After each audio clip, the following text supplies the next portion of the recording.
प्यार की कीमत होगी जान से। मन्नत का इम्तिहान अब शुरू हुआ है। कहानी उस मोड़ पर आ चुकी है जहां हर रिश्ता, हर वादा और हर दिल की धड़कन अब किसी बड़े तूफान की आहट दे रही है। मन्नत की जिंदगी अब एक ऐसे मोड़ पर खड़ी है जहां उसका प्यार, उसका विश्वास और उसका सब्र, तीनों की अग्नि परीक्षा होने वाली है।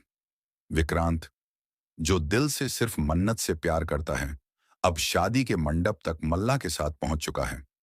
लेकिन ये शादी किसी प्रेम की जीत नहीं, बल्कि एक जबरदस्ती और गहरी साजिश का हिस्सा है।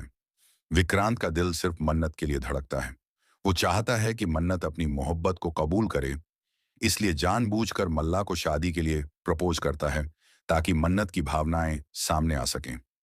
लेकिन वहीं दूसरी तरफ विक्रांत की मां नीतू उसे इमोशनली ब्लैकमेल कर रही है। वो चाहती है कि विक्रांत मन्नत को छोड़कर मल्ला से शादी कर ले। पर विक्रांत का पिता एक सच्चे और समझदार पिता की तरह बेटे का साथ देता है और कहता है, हमारी भी तो लव मैरिज थी, हमें किसी ने मजबूर नहीं किया था, फिर मैं अपने बेटे को क्यों मजबूर करूं। नीतू के सारे इरादे एक एक कर टूटने लगते हैं, क्योंकि विक्रांत अब और झुकने वाला नहीं है। पर कहानी में एक नया मोड़ तब आता है जब मल्ला अपने नकली आंसुओं से मन्नत का दिल पिघलाने लगती है। वो रोते हुए कहती है, तू विक्रांत से प्यार नहीं करती, मुझे पता है, तू ये शादी मत करियो। मन्नत भी मजबूर होकर कहती है, हाँ मैं उससे प्यार नहीं करती। पर वो खुद नहीं जानती कि उसका झूठ एक तूफान को न्योता दे रहा है। जैसे ही मन्नत को विक्रांत की हालत और उसकी बेचैनी का अंदाजा होता है, वो खुद को रोक नहीं पाती। उसके दिल की दीवारें टूट जाती हैं और वो फाइनली अपने प्यार का इजहार कर देती है। वो विक्रांत से कहती है, हाँ मैं तुमसे प्यार करती हूँ और तुम्हारे बिना नहीं रह सकती।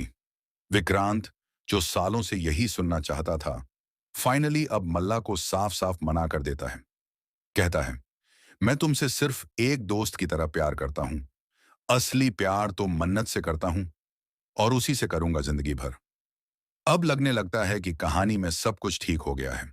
मन्नत और विक्रांत की शादी की तैयारियां शुरू हो जाती हैं। विक्रांत बेहद खुश होता है कि उसे उसका सच्चा प्यार मिल गया। पर दोस्तों, ये खुशी ज्यादा देर टिकने वाली नहीं है, क्योंकि अंधेरे में छुपा हुआ एक डरावना तूफान अब सब कुछ तबाह करने आ रहा है। मल्ला, जो अब तक मासूम बनकर खेल रही थी, असल में बहुत गहरी चाल चल चुकी है। वो इस शादी को कभी पूरा नहीं होने देगी और वो उठाएगी एक खौफनाक कदम।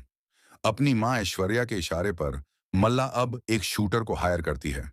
शादी के मंडप पर सबके सामने विक्रांत को गोली मारी जाएगी।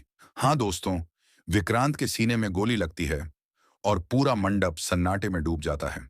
मन्नत रो रो कर बेहोश हो जाती है। उसकी चीखें उस मंदिर की घंटियों से भी ऊंची सुनाई देती हैं। विक्रांत, मेरी जान, ये सब मेरे कारण हुआ। विक्रांत की जान के लिए लड़ाई शुरू होती है। अस्पताल में, पुलिस थाने में और मन्नत के दिल में। अब मन्नत के सामने सिर्फ एक ही लक्ष्य है, अपने प्यार को बचाना और मल्ला और ऐश्वर्या को बेनकाब करना।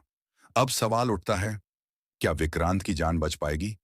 क्या मन्नत उस पर हुए हमले का सच सबके सामने ला पाएगी? क्या मल्ला और उसकी मां ऐश्वर्या का असली चेहरा सबके सामने आएगा? या फिर ये सब कुछ सिर्फ मन्नत का बुरा सपना था?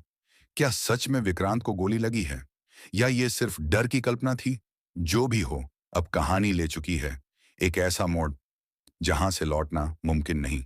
तो दोस्तों, आप बताइए, क्या आप भी चाहते हैं कि मन्नत और विक्रांत एक हो जाएं? क्या मल्ला और ऐश्वर्या को उनके की सजा मिलनी चाहिए? कमेंट करके जरूर बताइए। ऐसे ही और भी शॉकिंग ट्विस्ट्स और टीवी सीरियल की धमाकेदार अपडेट्स के लिए चैनल को सब्सक्राइब करना ना भूलें, क्योंकि असली खेल अब शुरू हुआ है।